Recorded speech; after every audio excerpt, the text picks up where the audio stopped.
Bonjour à tous, écoutez, je vais essayer de reprendre un peu les tutos et je vais dans celui-ci vous expliquer, enfin tout du moins tenter de vous expliquer comment ne pas se faire arnaquer par les installateurs photovoltaïques indélicats et aussi faire le tour des publicités mensongères sur les supports numériques et réseaux sociaux. Pour faire court, je dirige une société spécialisée dans les installations photovoltaïques. Et comme beaucoup de mes confrères, nous sommes confrontés depuis ces dernières années à ce que nous appelons les éco-délinquants. Je vais, avec ces quelques diapos, essayer de vous expliquer comment se calcule et surtout quel tarif maximum vous pouvez accepter pour que votre future installation photovoltaïque soit rentable et performante.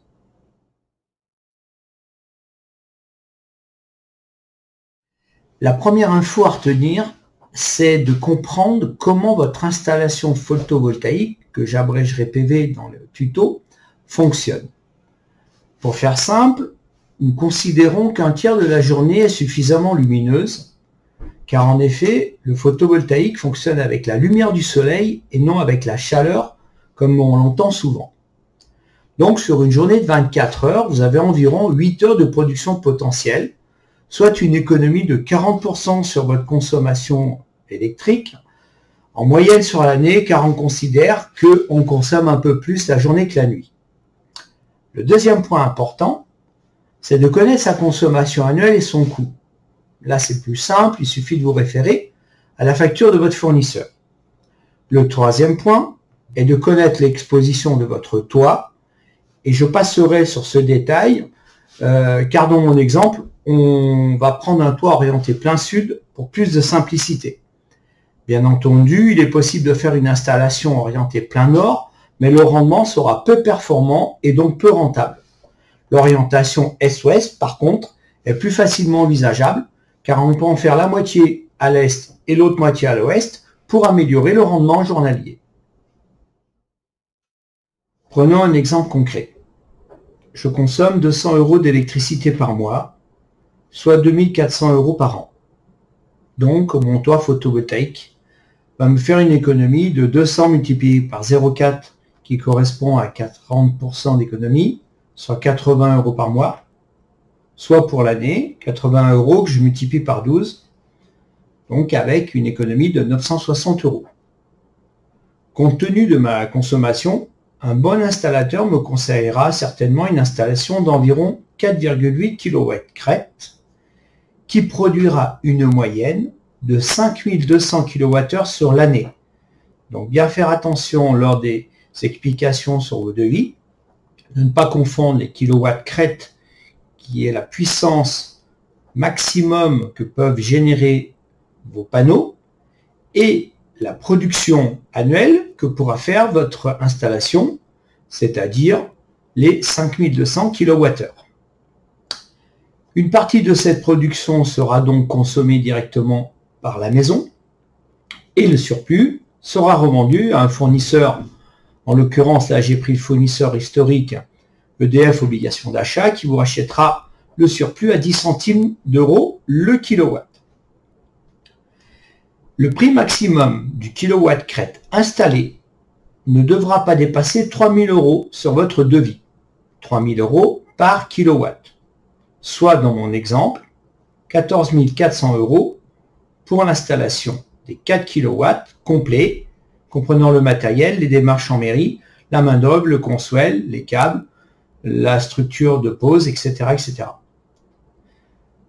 J'en arrive donc à un calcul de rentabilité de 14 400 € que je divise par 960 € d'économie, et je trouve un résultat 15 qui va correspondre au nombre d'années de retour sur mon investissement.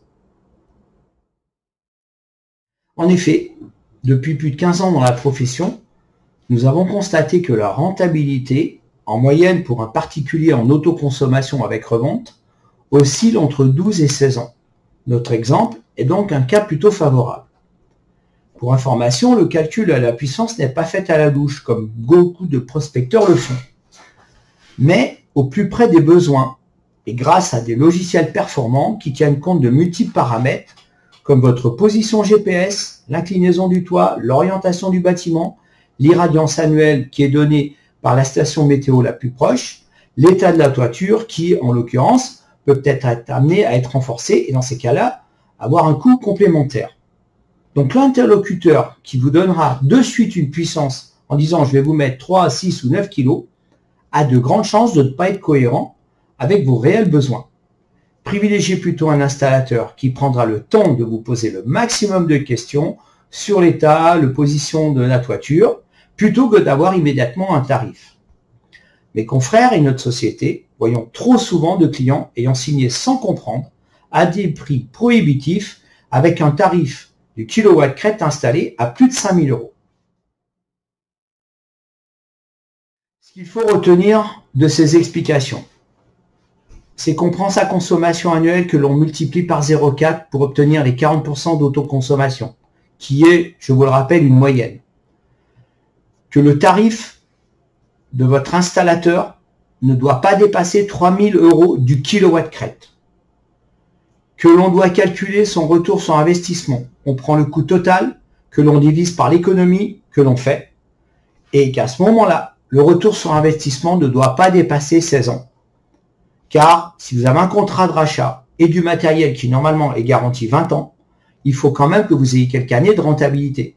Bien évidemment, les installations après ces 20 ans vont continuer à fonctionner, mais avec une rentabilité un peu moindre, puisque en général, les panneaux sont garantis à 85% de production au bout de 25 ans.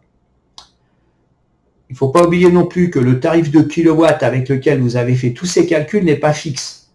Votre calcul correspondra au tarif en cours. Et donc, le nombre d'années de votre RSI sera sûrement supérieur à la réalité, mais bien évidemment, plus profitable pour votre porte-monnaie.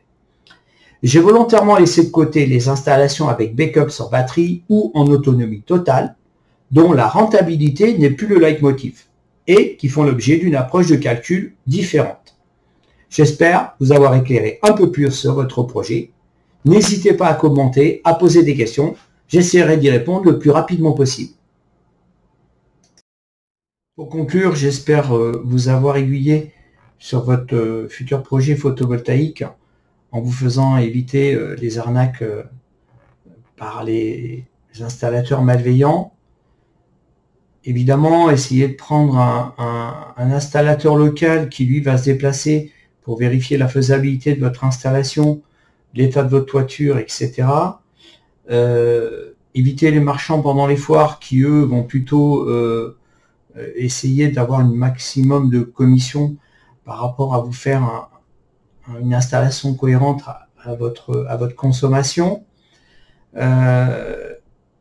Certains sites internet sont bien faits et proposent des prix cohérents par rapport à ma démonstration, mais vous avez pu remarquer comme moi que la plupart des démarches, même par SMS, par WhatsApp et compagnie, sont souvent malveillantes, surtout celles qui vous proposent des installations à 0 € avec un maximum de subventions.